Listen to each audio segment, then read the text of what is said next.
What's up, y'all? Back again with another video, this time talking about a certain topic that I've had some thoughts on for quite a while now, which is the Most Improved Player Award. Now maybe, to some, this might be a little bit surprising that I view the situation around this award this type of way because Nickeil Alexander-Walker just won MIP, much deserved to him of course. By definition, he is the perfect choice for this, right? What was seen as a very solid 3-and-D guy has transformed himself almost like a French all-star type of guy. So yes, I do agree that he is the perfect candidate, right? I am not disputing that. But where pretty much all of my criticism is directed towards is the system and criteria itself, because in my opinion, I find it to be really inconsistent. The problem with me lies with JD and Denny, because we can look at their production on the surface level and say, yeah, like yes, they did improve technically. Both became first-time All-Stars and major pieces to, playoff team success. But when you compare it to Nas' case, is it really the same? Was this expectation of improvement really such a surprise to garner so much momentum of being in Most Improved? Because in my eyes, I really think not. One big reason is the status of both of these guys, right? While both of them, at least before the season started, they weren't expected to really be the #1 player. Well, maybe in Denny's case, that's the exception because for this season, he is Portland's #1, but in a lot of usual similar instances to this one, right? It's not just Denny and JD. Yet those type of guys, maybe they weren't expected to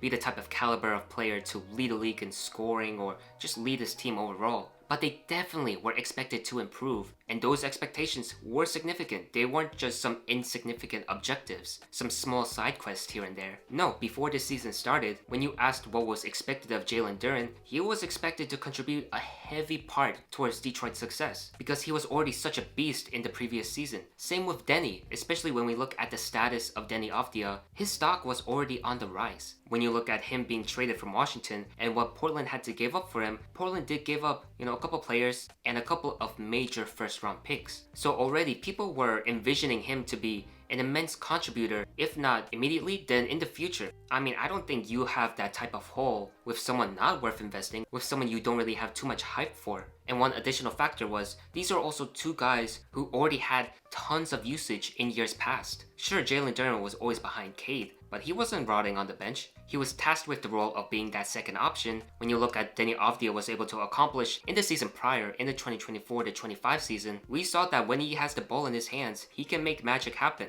And for this season, Coach Splitter and company decided to up the ante, right? So yes, on a technical level, it counts as improvement. But when you have these guys who were previously averaging 16 points per game and were expected to up those percentages to around 20 points per game or 24 points per game, and those cases eventually do occur in the following season, does that really count as the biggest jump? And I guess another perspective people do bring up in addition to this is that most of these guys were lottery selections, and so when you were picked in the lottery, you're expected to bring, at the very worst, some valiant effort. So I guess that's another point of view that people would like to bring up since those arguments are kind of similar, but for me, I kind of backtrack on that or don't agree to that perspective 100%. We've also seen previous Most Improved Player Award situations where I think that argument kind of falls flat. For example, Julius Randle and Lauri Markkanen both were the 7th pick in their respective draft classes, yet they managed to win the Most Improved Player Award, and there wasn't really a lot of controversy or complaints. I mean, heck, even Nickeil Alexander-Walker, even though he was, I guess, technically a later pick with the 17th spot, he's certainly a guy that embodies this aspect. Like, he is truly the perfect choice for this. So I feel like those cases kind of fight back on that. But this is where my main argument that I brought up with the status and the expectation of certain guys comes in.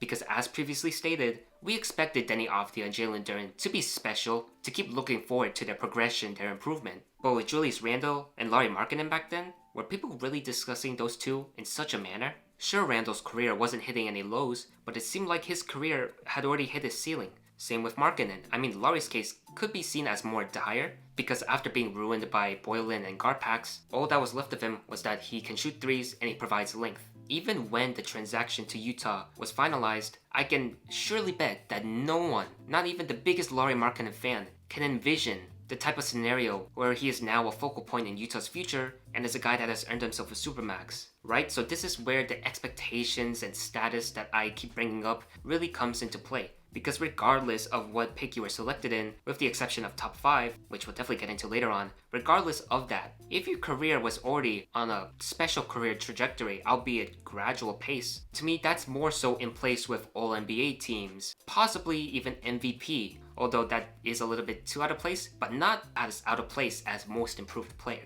And this transitions to my second reason as to why I'm not really satisfied with the current system in place. Guys who are more deserving of this award get left out and forgotten, almost like revisionist history. And what I mean by revisionist history, let's say 2 or 3 more years in the future, right? There's only so much you can remember from a specific season.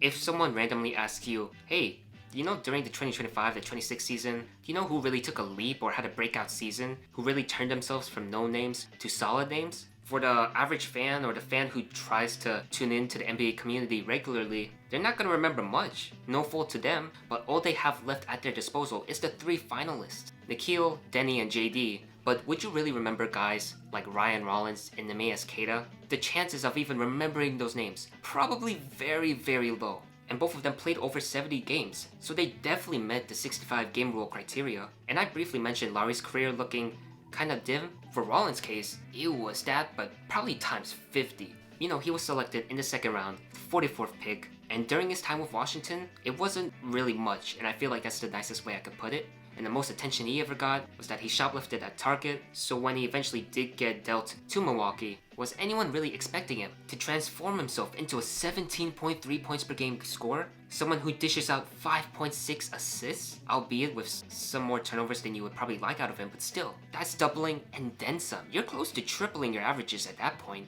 It's the same with Queta, although his story might not hit the same as Rollins. His image, or I guess status before this season, was more so with the likes of, oh, I guess he could be a serviceable backup big. He was the 4th big man out of Boston's lineup behind Al Horford, Luke Cornett, just hovering around 5 points per game and 3.8 rebounds per game. And yeah, those are typical numbers from the 39th pick in his respective draft class. Yet, fast forward to now, 10.2 points per game, 8.4 rebounds per game, and how about we add 1.3 blocks just for good measure? And with these two, it's not just the statistics, it's also their roles. Compared to what they were tasked with before to what they're dealing with now, yeah, night and day. Rollins went from maybe he could score off the bench and handle the ball here and there to a reliable bucket getter who can now score on all 3 levels very comfortably. Similar with Neemias Queta, no way would we have thought that he would reinvigorate himself into a very versatile big, one who fits Coach Mazzulla's game plan well with his drop coverage, where his IQ has also dramatically increased, and most importantly, with the player that he's turned into,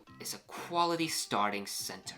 And I guess for the continuation of revisionist history, or my issue with it, I want to take you back to the very first instance where this issue has stuck out to my eye. The 2019 to 2020 season. That's the very first season where I became a big NBA fan. Do you know who the player was that introduced me to NBA fandom? It was one Devonte Graham, and boy, was he cooking that season. And when we talk about increased averages in terms of across the board, he's got it all. From 4.7 points per game to 18.2. We talk about doubling, that's quadrupling right there. 1.4 rebounds to 3.4 rebounds, 2.6 assists per game to 7.5 assists per game. He was also clutch AF, and I love to hear Eric Collins' calls back then. One of my favorites, with the guts of a cat burglar, Devonte Graham. And boy oh boy, was that ever such a recipe for the most improved player that year? Is it not? Well, I guess when we look at the list and the nominees, I guess the voters just thought no. Now, I believe some might counter my Devonte Graham argument with, this was a sophomore coming off of his rookie year, so of course you're gonna expect some natural progression. Okay, maybe I can get behind that, but when we look at the list, why is Luka Doncic here? Yes, that Luka Doncic, who just came off a Rookie of the Year showcase. Not to mention, he was that guy averaging around 40 points per game in the months of November and December. If you're averaging 40 points per game, I don't think you should belong in Most Improved. I think you belong in MVP talks.